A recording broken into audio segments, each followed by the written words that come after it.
My search led me to the study of the spiritual forces with which all of us are blessed.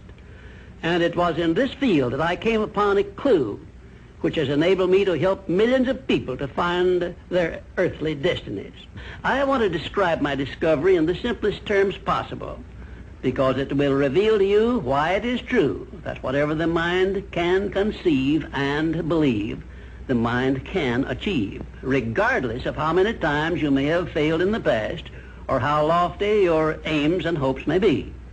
I caught my first fleeting glimpse of the profound law which provides the means by which we may choose our own purpose in life and attain it, while I was being coached by Andrew Carnegie during the organization of the Science of Success philosophy. I had just finished telling Mr. Carnegie that I feared he had chosen the wrong person to give the world the first practical philosophy of personal success because of my youth, my lack of education, and my lack of finances. Well, at this point, Mr. Carnegie delivered a lecture that I shall never forget, because it changed my entire life and paved the way for my helping to change the lives of millions of people, some of them not yet born. Let me call your attention to a great power which is under your control, said Mr. Carnegie, a power which is greater than poverty, greater than the lack of education, greater than all of your fears and superstitions combined. It is the power to take possession of your own mind and direct it to whatever ends you may desire. This profound power, Mr. Carnegie continued, is the gift of the Creator, and it must have been considered the greatest of all of his gifts to man, because it is the only thing over which man has the complete and unchallengeable right of control and direction. When you speak of your poverty and lack of education, Mr. Carnegie explained, you are simply directing your mind power to attract these undesirable circumstances, because it is true that whatever your mind feeds upon, your mind attracts to you. Now you see why it is important that you recognize that all success begins with definiteness of purpose, with a clear picture in your mind of precisely what you want from life.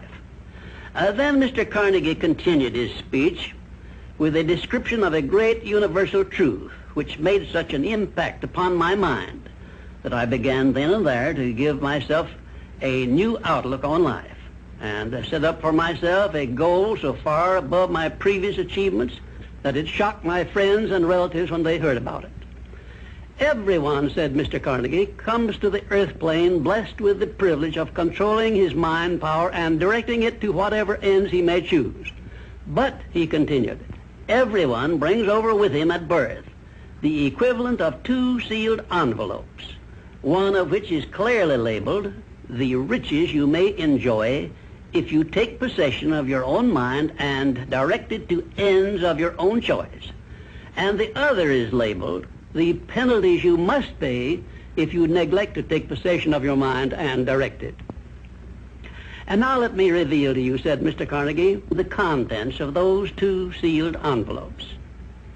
In the one labeled riches is this list of blessings. 1, sound health. 2, peace of mind. 3, a labor of love of your own choice. 4, freedom from fear and worry. 5, a positive mental attitude. 6,